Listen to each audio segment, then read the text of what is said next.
Good evening. 2 days after record-setting snowfall, people are still digging out. That includes city workers trying to clear all the snow from side streets and sidewalks. CTV's Natalie Johnson has been following the progress and joins us live tonight with the update. Natalie, how's it going? Hey, Michelle. Well, citywide snow removal operations will begin tomorrow. That means that Torontonians can expect dump trucks in their neighborhoods to haul away all the snow that has been slowing down the city. As the big dig continues, the trouble in Toronto is where to put all that snow. The streets they're two ways, but now they're down to one way. Streets and sidewalks narrowed by the walls of snow boxing in cars. This doorbell camera capturing the moment overnight when a plow struck a vehicle parked on the street near Yonge and Lawrence. Significant damage visible after the sun came up today. As drivers navigate narrow residential roads, in some cases on garbage day. It's going to be a tough one for us today on the roads today. Yeah, because a lot of bankers, as you can see like this. Yeah, it's going to be a very, very big one for us today. City crews shifting their focus now to snow removal. This will be an exercise that will take a number of days. It's an exercise where we'll need help from the public. The city has secured a sixth site for snow dumping, hauling away the snow piles that restrict visibility, reduce road width, or limit access for emergency services. In the coming days, tackling the side streets, homeowners being advised to dig out their cars now in case they need to move them to make way for snow removal. We help each other. You know, if I see some older somebody, I go to help. You can't be in 10 places at the same time. So, patience. Patience still plentiful 2 days after the storm. The question is, can Toronto get rid of the snow before the goodwill melts away? When those snow removal crews come to your neighborhood, you may get a knock at your door. They will also be posting temporary orange no parking signs and will remove that snow within 24 hours. Reporting live, I'm Natalie Johnson. Nathan, inside to you. Thank you, Natalie. And looking at the forecast, no snowfall to contend with, but it's very cold out there. And that's the weather story, and that will be the weather story for the next few days. So bundle up if you have any outdoor plans. Jessica Smith has a look at the current conditions. Jess. It gets cold, Nathan, and it stays cold. We're still under that polar vortex, that big plume of cold air really still encompassing a good portion of the prairies and all of Ontario. We're looking at some lake effect snow impacting us again, but not so much in the GTA, more so for our friends through Goderich, Owen Sound, Parry Sound, and out through Cottage Country. As we head in towards our evening, we've seen some of these alerts kind of move around, but still looking at significant snow through Goderich, Barrie, and Parry Sound, and stretching down towards our communities between London and Hamilton. So be careful if you're driving anywhere tonight, still watching for that lake effect snow machine. We've also still got really cold temperatures from London up towards just kind of that borderline with Hamilton. So we are seeing some of those start to dissipate, but I anticipate those returning in full force as we head into the next few days as temperatures continue to plummet. Right now sitting at -10 through Hamilton, feeling like -19, -11 in Peterborough, Niagara, feeling like -20, and those wicked wind chills really not going anywhere. Temperature-wise, it gets cold tonight. Bundle up if you have to spend some time outside. Coming up, a full look at your long range right now. It's back over to Nathan. Thank you, Jess. And the winter weather causing treacherous conditions for drivers near Belleville today, with the OPP reporting as many as 50 vehicles involved in crashes on the 401. Slippery lanes and reduced visibility because of snow squalls made for tough driving in the area. Sections of the highway have been closed in both directions while crews try to clear away all the vehicles. Thankfully, no serious injuries were reported, and anyone stranded has been transported to a local arena. Also tonight, a little girl mauled by a pair of dogs. 2 moms injured while trying to save her. Still ahead while they're sharing their story, concerned not enough is being done to prevent another attack. As we first told you last night, the long-awaited Eglinton Crosstown LRT is scheduled to begin operation in just under 2 weeks' time. Today, those who plan to use the service remain optimistic that after years of delays, they'll be able to ride the rails come February 8th. CTV's Allison Hurst has been speaking with commuters today and joins us with reaction. There's some skepticism, Allison. Nathan, there certainly is. The TTC CEO has yet to give us a commitment that the February 8th date from sources is going to happen. So transit riders are once again in a limbo. Many very hopeful that it's going to open next month, but some just not ready to believe the promises. over budget and years behind schedule. According to a source, the Eglinton Crosstown LRT has an opening date next month. I am so excited. It'll be in Scarborough and it'll be so easy to travel everywhere. The source has told CTV News it will open February 8th, a date the province has not disputed. We'll hopefully get it open on February the 8th, but that's strictly up to the TTC. I know it's in February and likely going to be on February 8th. I'll leave it for TTC to make that announcement. But the TTC CEO would not confirm the date. February the 8th date appears to be aligned to our board period when we're doing a lot of bus changes to align with the line.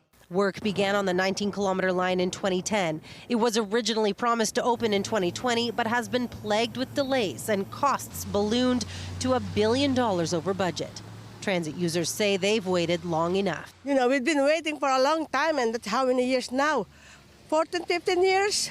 At this point, I don't believe anything about that system. $1 billion over, and they kept promising it's going to open September, October. Now they're promising February. I think it's been long waited, so hopefully it does open on the 8th and people are going to be able to enjoy it.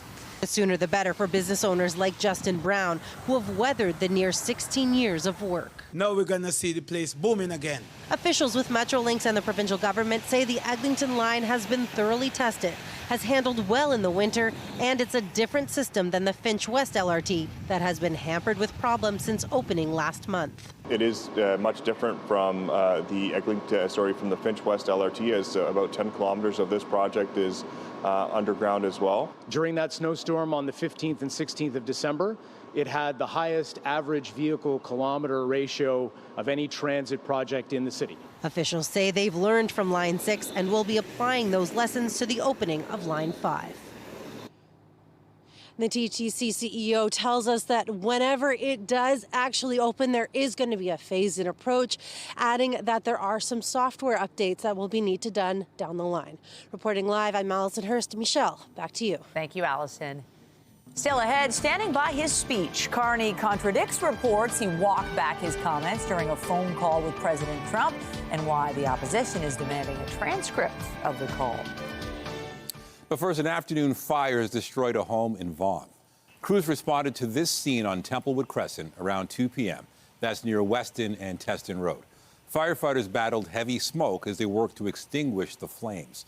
Police say no injuries are reported. And Peel police are investigating a suspicious fire at a house for sale in Mississauga overnight. Emergency crews were called to the home on Waters Edge Road near Lakeshore and South Down Road. Mississauga Fire says flames in the garage spread to the attic of the home. Everyone inside was able to get out and no one was hurt. The fire has now been extinguished, and police say it's being investigated as arson. Police are on the hunt for a suspect in an assault at Wellesley Station that left one person with life-altering injuries. Investigators released this image of the person they're looking for. Police say he got in a fight on a subway train last night around 7 p.m. When the train arrived at Wellesley Station, the altercation continued on the platform where the victim was kicked several times. The suspect then fled. Just keep an eye out. He obviously takes TTC, and he did get off at Wellesley Station, so just keep an eye out. We did release a photo so everyone knows what he does look like, so if they do see someone who matches his description, just call police. Police say the victim is a man in his 50s. And police are trying to track down a man who escaped from the Toronto South Detention Centre. Investigators are looking for 34-year-old Stephen Alexander Guzman Marineland. They say he impersonated another inmate who was to be released from jail. He was fitted with an ankle monitor, but was able to remove it. Marineland is wanted on several charges, including obstructing a police officer, mischief, and theft. He's described as 5'9" and 200 pounds with a beard. Police say he's considered dangerous, and anyone who sees him should keep their distance and call 911. 2 Oshawa moms are speaking out after a dog attack left both of them bitten and a 4-year-old girl badly mauled. As CTV's John Woodward reports, there are questions about how quickly authorities acted and whether the dogs are still a danger. This is the face of 4-year-old Riley after she was mauled by 2 dogs. Riley looks down and there's blood pouring from her face and all over her arms, and she just starts screaming. Riley and her mom, Kayla Silver, were visiting their friends, 2-year-old Atticus and his mom, Tijana Desiree, at their Oshawa townhouse on January 13th. That's when 2 dogs came bounding out of the townhouse next door, biting Riley in the face. Her mom dove to protect her. So I'm just trying to shield her as much as possible, and I have this one dog on my arm. And then I feel another animal come from behind me and jump on my back. And all I can think is, they're gonna rip us apart. Like, we're both gonna die. Desiree opened the door and pulled the dogs off. They bit her too, on the arm and her chest. For about like 20 or 30 seconds, I was just screaming for help. Kayla's screaming for help. I'm kicking the dogs. I'm trying to grab them and push them off of her. All the while they're biting me and grabbing onto me. The dog's owners came out and stopped the attack. The moms called 911 and police and paramedics took them to the hospital. Oshawa issued an animal control order 7 days later that says the owners, listed as Melissa Bolton and Jeff Kirkham, need to keep the dogs muzzled in public. A sign outside the home doesn't mention a muzzling order, just says not to knock because, quote, crazy dogs live here, do not knock, they will bark, I will yell, and an expletive. So we rang the doorbell. There's no attack? I know what you're talking about. The dog attack, the 2 dogs attacked a 4-year-old girl and another woman? No, that didn't happen. I don't know what you're talking about. It didn't happen. Have a nice day. You heard that. The person who lives in that unit denies the attack even happened, and you can hear the dogs barking inside. We didn't hear back from Oshawa's bylaw officers today. Councillor Jim Lee says he's looking into the city's response. Put our bylaw department on notice that I want to know when the investigation is over and what's the outcome. Video shows the dogs appear to have been muzzled in public. Small comfort to the moms who point out the incident happened when the dogs burst out of a private home. Animal control should be coming and removing those animals immediately. For now, Desiree leaves her home with a baseball bat to protect her kid in case those dogs get out again. She doesn't want any other children to be attacked. John Woodward, CTV News, Oshawa. We're getting new details about an effort to send more than 24 whales from what used to be Marineland to the United States. Canada's fisheries minister says the former theme park has a solid plan to transfer the remaining 34 belugas and 4 dolphins, allowing them to live in healthier conditions. Yesterday, Ottawa conditionally approved Marineland's application to export the mammals, but those federal permits require a health assessment and a plan to get them to their U.S. destinations. Marineland is in talks with aquariums in Chicago, Atlanta, Connecticut, and SeaWorld, which has several locations. The Canadian press says Marineland gave Ottawa a deadline of January 30th to approve the permits, or it would go ahead with its backup plan to euthanize the mammals. Mark Carney is holding firm to his highly regarded speech to the World Economic Forum, despite claims by a Donald Trump insider. He says the prime minister aggressively walked back some of his remarks in a phone call with the U.S. president. CTV senior political correspondent Mike LeCouture has the details. I meant what I said in Davos. Prime Minister Mark Carney stood by his speech during a phone call with U.S. President Donald Trump. The 30-minute conversation covered Arctic security, Venezuela, and Canada's agreement with China. I explained to him what we're doing, 12 new deals on 4 continents in 6 months. He was impressed.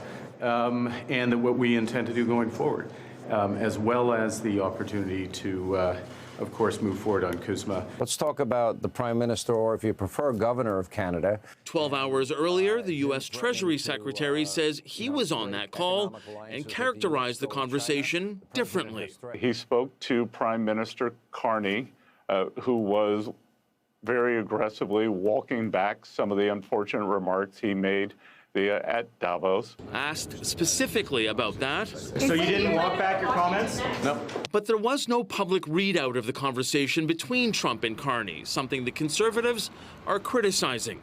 Michael Chong wrote on social media, "It is unacceptable that Canadians and journalists learned of this recent call from American media." Besson's comments come days after Trump threatened to impose 100% tariffs on Canada if the government signs a free trade agreement with China, something Carney says he's not pursuing. Political analysts believe the current strategy is to keep calm. Trump is going to make noise. He's going to flash. He's going to swear. He's going to stamp his feet. Just take a breath, take a moment.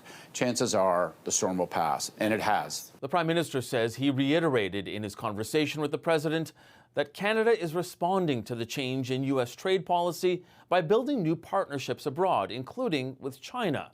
And Carney says Trump understood that. Mike Lecouteur, CTV News, Ottawa. The Prime Minister squared off against Pierre Poilievre in the House of Commons today, and the Conservative leader insisted Canada works better with less government and without a bloated bureaucracy. We've got too many laws that stand in the way of safe and responsible resource development, so he creates even more laws. He's confusing the problem with the solution.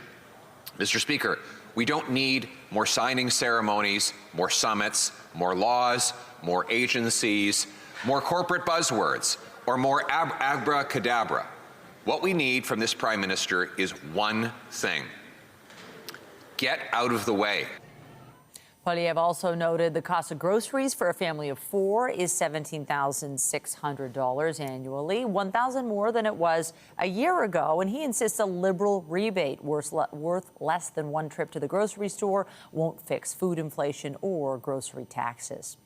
Today is International Holocaust Remembrance Day. Survivors visited the Auschwitz concentration camp memorial site to commemorate the 81st anniversary of the liberation of the Nazi camp. The former prisoners laid flowers and wreaths at the execution wall, also known as the Wall of Death.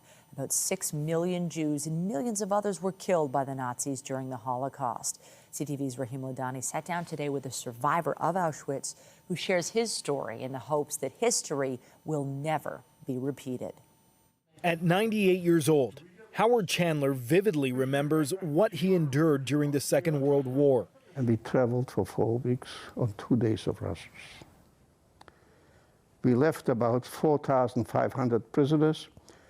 At the end of the journey, there was only 500 of us left alive. Cannibalism was rampant. After 2 years of forced labor, he was deported to Auschwitz in 1944 and lost contact with most of his family. The following summer, only he and one brother made it to Czechoslovakia, where they were liberated. Then in 1947, he arrived in Canada. I had to qualify. I had to be under the age of 18, and I had to be an orphan. On Holocaust Remembrance Day, survivors are honored and victims commemorated. Still, 81 years later, anti-Semitism remains a threat to the Jewish people. All Canadians should not be standing for hatred and extremism wherever it happens, and so we have to stand shoulder to shoulder to call that out, whether it's happening against our community or other communities. Here in Toronto, police data shows that in 2024, anti-Jewish occurrences made up 40% of all hate crimes, making spaces like this that much more essential. This was owned by a family who had a store on DuPont Street. Inside Toronto's Holocaust Museum are countless artifacts, like this cash register, showcasing how survivors lived after the war. And sharing their stories are a key part in connecting younger generations. We make sure that the stories are taught sensitively and through first-person testimony, and this is so important that we are actually full every day with students, as you can hear in the background. As we chatted with Chandler, he could also hear the students and says he doesn't just want them to learn about the Holocaust, but also respond when they witness hate. Challenge these people. You got to challenge them. If you see something wrong being done, if you don't do anything about it, you're just as guilty. Standing up to fulfill the promise, never again. Rahim Ladani, CTV News, Toronto. Jury selection today in a landmark U.S. trial involving several social media giants. The platforms are accused of deliberately addicting and harming teens. It's happening as France also introduces a law restricting social media access to young people. CTV's Abigail Beeman looks into whether Canada plans to go the same route.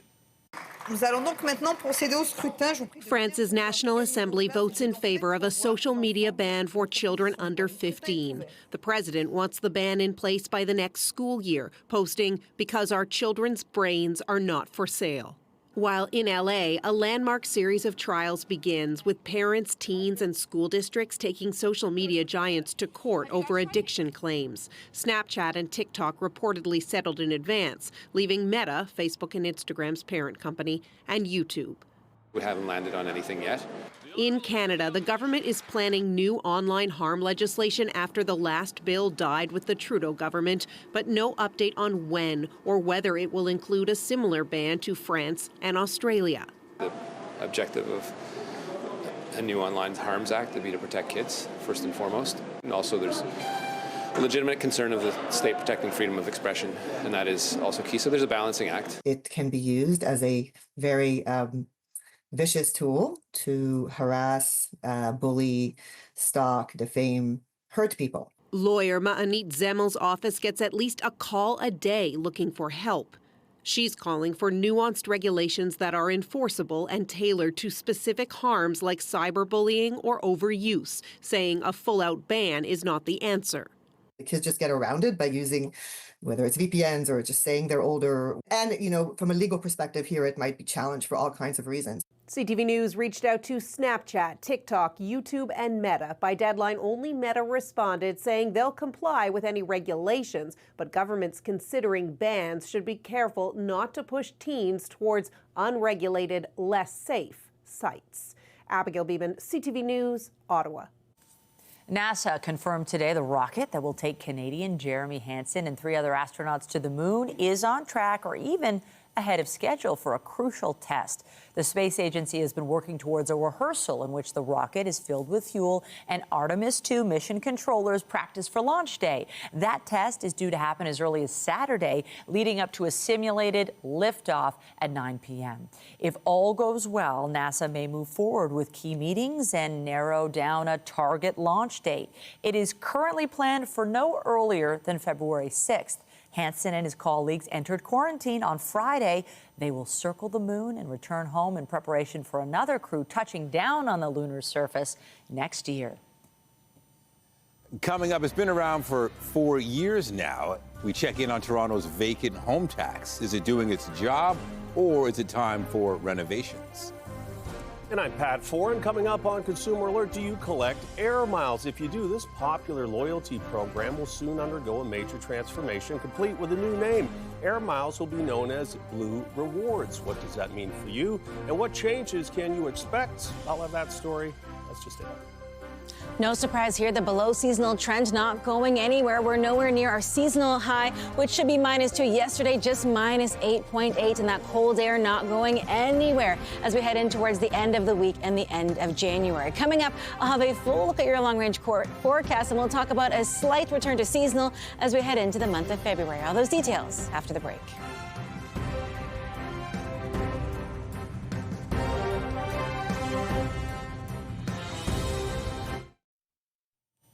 Air Miles is one of Canada's most popular and longest-running loyalty programs with about 10 million members. Now it's getting a new name, Blue Rewards. What does this mean for you if you've already got Air Miles? Here's Pat Foran and Consumer Alert. Pat.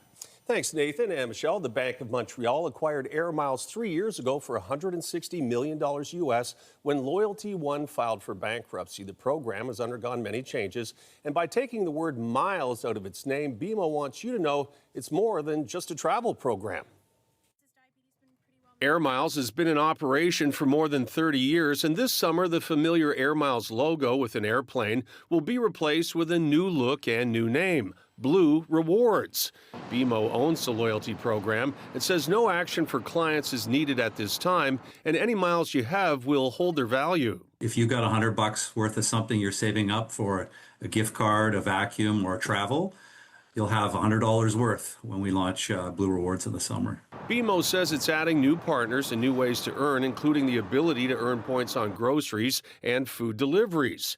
Air Miles is a well-known brand, but loyalty card experts say it was time for an update. Air Miles really needed a name change more than anything else. It's called Air Miles. It's got an airplane for its logo. But the brand has evolved over the years, especially since BMO purchased them. They're more of a general rewards program. BMO is also hoping more Canadians will make the switch to its bank to take advantage of additional perks connected with the program. Rewards Canada, which studies loyalty programs, says more Canadians are no longer saving years for dream vacations with points, but instead are cashing them in more often for low-value rewards. These shopping rewards or these everyday rewards, kind of like Blue Rewards, where you can get value just for a little bit amount of points. You don't have to spend years collecting points. You can maybe, after a month, you might have enough points to get $20 off something. Rewards Canada recently announced its top 5 rewards cards. Number 1, American Express, followed by Aeroplan, Scene, Avion Rewards, and Air Miles, now Blue Rewards. Loyalty programs want your business. Barry Choi says make sure you pick one that best suits your spending. Is the card that you have in your wallet right now making sense for you as far as a loyalty perspective is concerned? If not, it might be worth switching where you can earn more points that you can actually use for whether it be merchandise, groceries, or travel. And BMO will encourage members to collect points using its app, but physical cards will be available if you want one. The bank says more partner announcements will be made in the spring, and the full transition from Air Miles to Blue Rewards will happen this summer. On your side, I'm Pat Foran. If you have a consumer story idea, email us at alert@ctv.ca. Well, still lots of cleanup happening from Sunday's record-breaking storm. I was surprised out there today on the roads at how slippery it was still. I thought, why is it slippery? But I'm assuming this cold has something to do with it. For sure. There are still some areas that are covered in snow, so you're not really even driving on pavement. And then you still got the deep freeze. So you do, and it makes it almost harder to clean up because everything is really starting to become that rock-solid snow that stays until March sometimes. But it is cold, and it's going to stay cold. So as you head out over the next few days, make sure you're covering up any exposed skin because frostbite can happen very, very quickly. We do get a little more sunshine over the next few days, but that's not going to warm things up, not even a little bit. So as you head out this evening and over the next few days, keep that into consideration. If you're going to go tobogganing, you're going to go skiing, you're going to go skating, you're going to take the dog for a walk, you have to be really careful for yourself and for others. A cool, cold, kind of clear night ahead of us, but keep in mind we're still not out of the woods when it comes to lake effect snow impacting us here in the GTA. And when it does pop up, it can really reduce visibility. Right now, it is just cold and very dark. We're sitting at -10 here in the city, feeling like -19. Windsor feels like -21. And anywhere kind of north of Timmins, you're in that mid-20 to almost -30 range. It is frigid for everybody. Temperature-wise, we should be around -10 for the low overnight. We are nowhere near that. We're at -15, and we're going to feel like -23, and almost everybody feeling into that -20 range. Bancroft feeling close to -30. Into the day tomorrow, we'll see a few peaks of sunshine, but no warmth. We're looking at a southwesterly wind at times, but because we have this big plume of cold air, that polar vortex sitting over the entire province, it doesn't matter which way the wind is blowing, it is going to be very cold. We're seeing these really deep purples kind of sink their way down. And before the week is all said and done, it is going to be absolutely frigid. So be careful spending extra time outside, walking your pets, taking anybody outdoors, and check on your more vulnerable loved ones. We are still seeing a few snow squall watches and warnings in place along those eastern shorelines of Lake Huron and Georgian Bay. Goderich, Barrie, Perry Sound, you're included in that with an additional potentially 50 centimeters on the way as we head into the day tomorrow. So looking at extreme cold warnings as well out towards London, but we're seeing those kind of shift, and I anticipate those popping up across southern Ontario as we head throughout the rest of the week as temperatures continue to drop. We're looking at more in the way of lake effect snow moving through the next few days. Not so much impacting the GTA, but depending on where you're traveling, it is going to impede your drive. Timing everything out for the rest of our evening. Again, Owen Sound, that lake effect band going to push almost all the way into just the edge of the GTA. We head through the overnight, maybe a burst of flurries in towards 10 p.m., but the bulk of it is going to be dry for us in the downtown core and throughout the greater Toronto area. Lots of sunshine for your drive tomorrow, but that can also make it challenging to see as you're driving, so pack those sunglasses. We see cloud cover push back in as we head into the afternoon and heavier snow again for Owen Sound, Perry Sound, and for our friends through Cottage Country. In towards the evening, no real change for the GTA, but again, those same areas are going to be impacted by snow, and they're looking at, again, that 50 centimeter range by the time it's all said and done. They don't really see a ton of relief over the next few days. We get ready to step in towards the end of January, the beginning of February, as we head in towards the weekend with downright frigid temperatures. -10 for your daytime high tomorrow. Seasonally, we should be at -2. It will feel close to -18. In towards the evening on Thursday, we drop down to -21, and that's before you factor in any kind of a wind chill. We don't start to climb out of this real deep freeze until we head in towards at least the end of the weekend, the beginning of February on Sunday.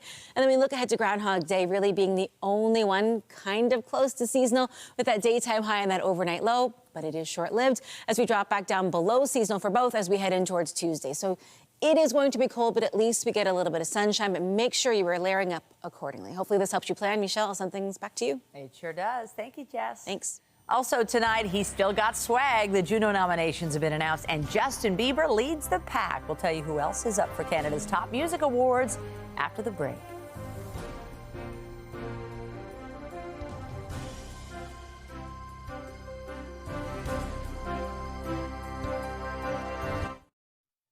A new study suggests the shingles vaccine may help prevent or delay the onset of dementia more effectively than any existing treatment.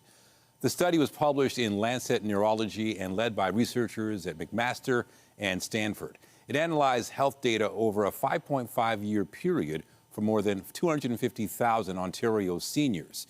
Researchers say the cohort eligible for the free vaccine based on their age had a lower probability of receiving a new dementia diagnosis by 2% compared to the group that wasn't eligible. That works out to about 2 fewer dementia cases per 100 people. CUPE is demanding Queen's Park increase hospital funding as the union warns of longer wait times and declining quality of care. What is the government thinking?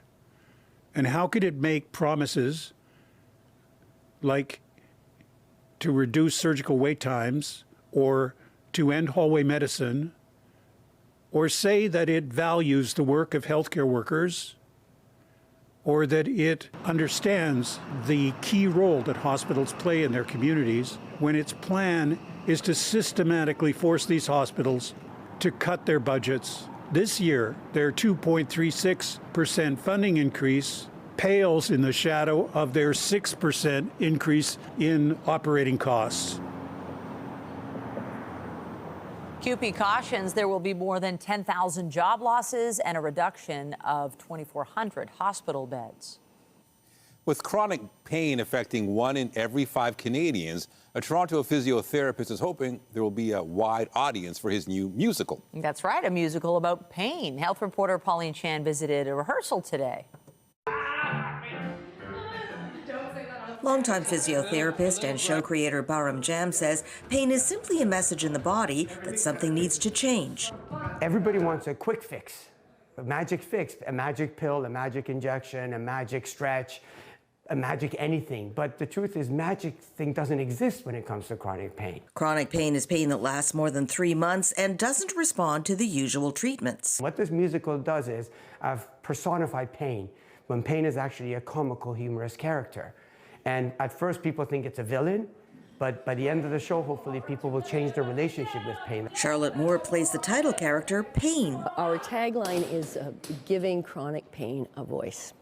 And so it's about patients being able to discover that a way to deal with their pain is to not confront it, but to embrace it and to learn to live with it.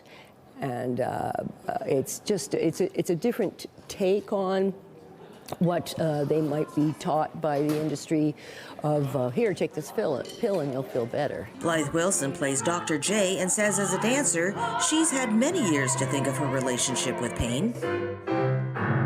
Dr. J is dealing with her own pain, which is pain from grief.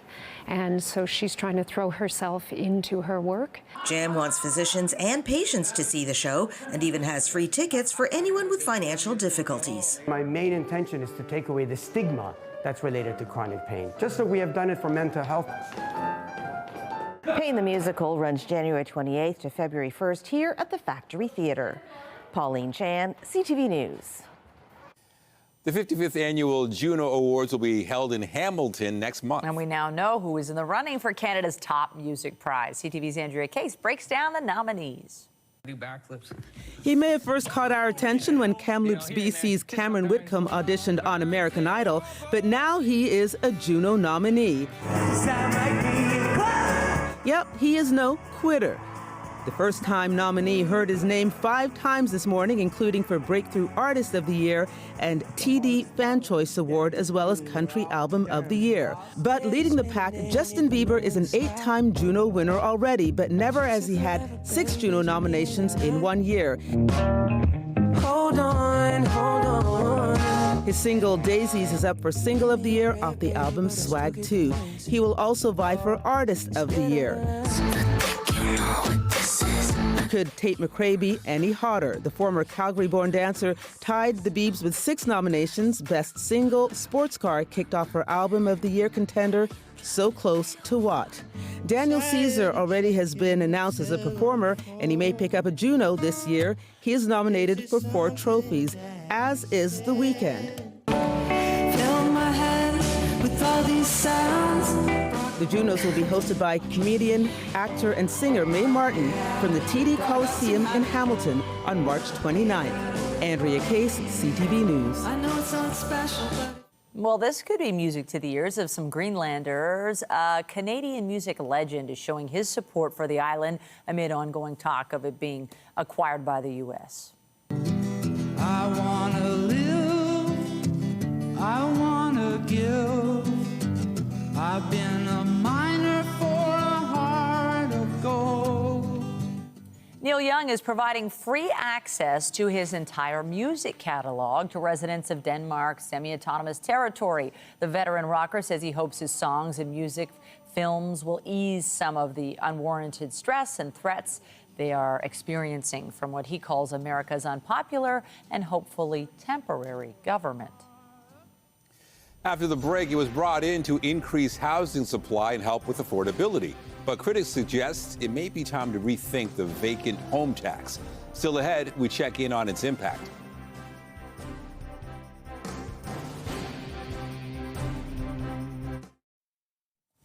It is earnings season. Today, a Canadian grocer shared their financial results. BNN Bloomberg's Morella Fernandez has that. Metro reported first quarter results that missed the mark. The grocery store chain says net earnings dropped almost 13% year over year because of what it calls a challenging operating environment. A temporary shutdown of a frozen food distribution center weighed on Metro last year. Despite the miss, the grocer is hiking its quarterly dividend. La Caisse announced it's selling a block of Cogeco Communications shares. The investment group says it is rebalancing its portfolio. The sale will bring La Caisse about $230 million. But the news sent shares of Cogeco Communications plummeting. They ended the day down about 6%. General Motors reporting a quarterly loss of $3.3 billion US dollars. It's a big hit, connected to a recent $7 billion US dollar write-down for its electric vehicle division. GM is reducing EV production. The company is calling its 2025 performance resilient and says 2026 will be a better year. Here are the closing numbers for the day. The Canadian dollar is down to 73.64. West Texas Intermediate is up $1.76 to 62.39. Western Canadian Select is down to 44.87. And the TSX gained just 3 points today. Those are your business headlines. I'm Morella Fernandez. The Business Report is brought to you by Canadian Western Bank, the bank built for business. The City of Toronto's vacant home tax is meant to make housing more available as well as affordable. But there are questions over whether the tax is actually working the way it was intended to. CTV's Beth McDonnell reports. You've got really good natural light coming into this space. Not much is selling these days, including this 1-bedroom plus den condo in Scarborough, available for $375,000. Our real estate group alone is sitting on somewhere between 30 and 40 properties that are currently up for sale that could be turned over into rentals if there was an appetite to do so. In 2022, the City of Toronto brought in the vacant home tax as a way to make more housing available and affordable. Broker Carol Fodrick says then clients who moved to a second home during the pandemic did decide to sell or rent their primary residence. But now the number of homes intentionally left vacant is very low. The reality is that in the last handful of years, the market conditions have changed so dramatically that in fact the tax may have run its course in terms of its efficacy. City numbers show in 2022, nearly 7,000 homes were deemed vacant. In 2024, nearly 6,000, a drop of 1,000. Both years, less than 1% of all properties were vacant. However, the city tells CTV it cannot confirm whether residential properties that were identified as vacant have been rented. Nor is it clear the revenue being collected from the vacant home tax, levied at 3% of the property's value. CTV asked for the total amount to date. Despite tens of millions being projected, we were told staff continue to process complaints, appeals, and exemptions, and it will be shared later this year, saying the vacant home tax is a policy tool designed to increase the supply of housing in Toronto and is not intended to be revenue generating. The city says early indications suggest the vacant home tax continues to encourage property owners to occupy, sell, or rent their homes rather than leave them vacant. The Toronto Regional Real Estate Board says when it comes to condos right now, more supply has come online, and buyers and renters have a lot of choice. But it doesn't necessarily mean units are being filled. Because there's so much competition between different units. And I think, the city will have to also take into account for that and sort of think about, well, how does our policy, our vacant tax policy sort of shift over time? Meanwhile, as properties continue to sit and owners manage debt, there are concerns the vacant home tax could eventually kick in. That's obviously adding another layer of urgency to what is already a very stressful situation for people trying to move properties in a very challenging market. The city says it does not apply to an owner's principal residence, regardless how long it takes to sell. A secondary property is exempt for a year, regardless if it was vacant beforehand. Beth McDonnell, CTV News. The Winter Olympics begin next week, and today, 3 members of Canada's women's hockey team got some encouraging words from a very high-profile fan. You have all of Canada behind you as you go to Milan. The rink is going to be ready just in time, and they won't know what hit them. The Prime Minister wished Jocelyn Larocque, Emily Clark, and Brianne Jenner luck at the Milano Cortina Games, and they brought along a jersey the PM can wear when he's cheering on the team. Canada's first game is February 5th, a preliminary round matchup against Finland.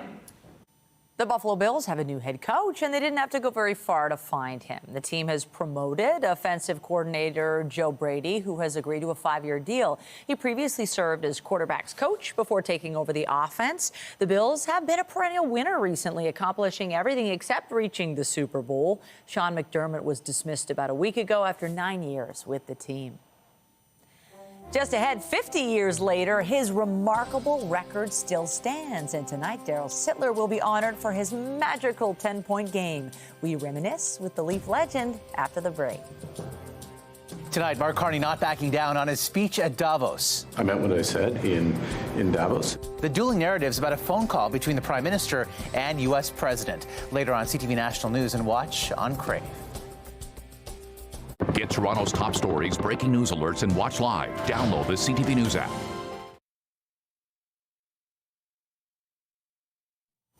The Leafs look to snap their 4-game losing streak hosting the Buffalo Sabres tonight. Before the game, Leaf legend Darryl Sittler will be honored to mark the upcoming 50th anniversary of his 10-point game. CTV's Sean Leathong sat down with him today to reflect on the record-setting performance. It's a night that solidified a Leafs legend. February 7th, 1976, Darryl Sittler setting an NHL record with 10 points in one game, a record that soon will have stood for 50 years. I'll be honest with you, after that game, I never really realized the magnitude of it. We sat down with Sittler to talk about that night 50 years ago as the team honors the accomplishment. The 75-year-old says back then he didn't know what was happening until the team's statistician approached after the second period when they were winning 8-4. He comes over to me and says, Darryl, you've got 7 points. If you get one more, you tie Rocket Richard's record. The record held by Rocket Richard had been 8 points. Sittler would score 3 goals in the third period, making his total 6 goals and 4 assists. And he says there was something magical about the game, including the time of the goal that broke the record. And I broke Rocket Richard's record. He wore number 9, and I'm number 27, and it happened at 9:27. So what are the chances of those numbers coming together? Sittler's place firmly cemented in Legends Row. For tonight's game, the team is bringing back most of his teammates, including longtime friend Tiger Williams, who's tasked with holding onto and protecting the jersey Sittler wore that night. He's just a class guy, 24/7, 365 days a year. In my case, I've been with him for 50 years. This would be the stick that he would use in the first 2 periods of that game. While it has been hard to authenticate, collector Mark Farah says this stick comes with small notes showing the date and events of the game, also matched through tape and photos of that night. having been pulled out of use because Sittler scored his 150th goal that night as well. I get chills to think about what it would have been like in that moment and that time, and being a part of that crowd and the excitement. 12 other players have reached 8 points in a game, Gretzky and Lemieux included, but this record now seems unbreakable. When it comes to his own memories, Sittler does have one goal that sticks out. I was coming down the boards and I shot and I went in behind the net and I hit my back up against the boards, and you could see the smile and emotion on my face. A night and a record standing the test of time. Sean Leathong, CTV News. That could last another 50 years, couldn't it? What a record. So. Oh, he's such a true gem in Leafs land. Glad that still stands. That record, we're not breaking any records tonight. No. But it is still extremely cold. And we could, as we head throughout the week, it is going to be cold. There's really no other way to say it. Cold, frigid, chilly. We're lacking heat, basically, as we head over the next couple of days, as we continue with this polar vortex. Still seeing lake effect snow impacting our communities through Cottage Country, Owen Sound, Perry Sound. You're not getting any relief anytime soon. We're at -10 right now, feeling like -19, and we are staying in these below seasonal temps for the foreseeable future. The good news, and I guess a little bit of good news, is some sunshine. It will be cold but very bright over the next few days. We're dropping down to a low of -21 on Thursday, but heading into February, we get to a little bit more of a seasonal point, so not too bad. I love how 3 is looking warm to us now. The balmy -3. Ooh, -3. Okay, that's it for us. But you can join Omar Sachedina tonight at 11 for CTV National News, followed by Zarada Alman with our next local newscast at 11:30. In the meantime, our coverage continues anytime on CP24 and online at ctvnewstoronto.ca. For Jessica Smith and the whole team here at CTV News, thanks for watching and have a great night.